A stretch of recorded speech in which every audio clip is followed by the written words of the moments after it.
semuanya. Jadi hari ini aku akan membahas tentang materi gabungan badan usaha. Sebelum kita masuk ke materi, pasti dari kalian ada yang belum tahu nih, badan usaha itu apa sih? Nah, badan usaha adalah sebuah kesatuan atau lembaga ekonomi yang dibentuk untuk melakukan kegiatan bisnis atau ekonomi secara tetap dan terus-menerus dengan tujuan memperoleh keuntungan serta berkontribusi pada perekonomian negara. Contoh dari badan usaha adalah perusahaan perseorangan, firma, CV, PT, koperasi, BUMN, BUMD, dan yayasan. Sekarang kita lanjut ke pembahasan materi tentang gabungan badan usaha. Pengertian gabungan badan usaha. Gabungan badan usaha adalah penyatuan dua atau lebih perusahaan menjadi satu entitas ekonomi yang lebih besar dan kuat untuk mencapai berbagai tujuan strategis seperti memperluas usaha, memperkuat posisi di pasar, atau meningkatkan efisiensi operasional. Tujuan gabungan badan usaha adalah untuk meningkatkan nilai perusahaan, mencapai efisiensi ekonomi melalui skala ekonomi, memperbesar pangsa pasar, mengurangi persaingan, diversifikasi produk, serta meningkatkan kemampuan finansial dan teknologi perusahaan. Gabungan badan usaha dibagi menjadi dua macam. Yang pertama ada gabungan badan usaha secara vertikal. Gabungan badan usaha secara vertikal adalah penggabungan berurutan dalam proses produksi, bertujuan untuk menjamin kualitas, kuantitas, dan harga bahan baku, serta mengendalikan pasar dalam hal penyediaan bahan baku. Yang kedua ada gabungan badan usaha secara horizontal.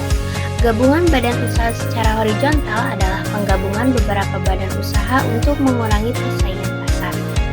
Gabungan badan usaha secara horizontal dibagi menjadi 6 jenis. Yang pertama ada trust.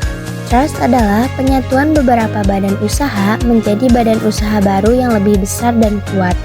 Contoh dari trust adalah Bank Mandiri yang merupakan penggabungan dari Bank Bumidaya, Bank Dagang Negara, Bank Pembangunan Indonesia, dan Bank Eksim. Yang kedua ada holding company atau perusahaan induk. Holding company adalah penggabungan badan usaha dengan cara membeli sebagian saham agar dapat memengaruhi perusahaan tersebut dalam bidang pemasaran dan keuangan. Saham perusahaan yang dibeli selanjutnya disebut sebagai perusahaan anak. Contoh dari holding company adalah PT Pupuk Indonesia, PT Kereta Api Indonesia, PT Semen Indonesia, Sony Corporation, dan Samsung Electronic. Dan yang ketiga ada concern.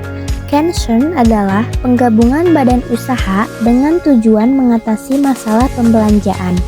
Contohnya, beberapa perusahaan tekstil membuat perjanjian bersama membeli pewarna dalam jumlah besar dari pemasok sehingga memperoleh potongan harga. Yang keempat ada joint venture. Joint venture adalah bentuk kerjasama beberapa perusahaan antar negara menjadi satu perusahaan untuk tujuan bisnis tertentu. Kerjasama ini membentuk perusahaan multinasional karena terjadi antara perusahaan dalam negeri satu dan perusahaan dalam negeri lainnya. Contoh joint venture adalah kerjasama antara Sony dan Sharp dalam memproduksi serta menjual panel dan modul LCD berukuran besar, dan kerjasama antara Indofood dan Nestle yang mendirikan PT Nestle Indofood Citarasa Indonesia. Yang kelima ada akuisisi. Akuisisi adalah penggabungan beberapa perusahaan yang sedang mengalami kesulitan dana dan bertujuan membentuk konglomerasi. Dalam hal ini, perusahaan pengakuisisi memiliki kontrol atas aset, operasional, dan kebijakan perusahaan yang diakuisisi. Contoh akuisisi yaitu Google mengakuisisi Android, Grup Jarum mengakuisisi PT Solusi Tunas Pratama Tbk, serta Disney mengakuisisi Pixar dan Marvel. Yang keenam ada merger. Merger adalah penggabungan beberapa perusahaan membentuk satu perusahaan baru.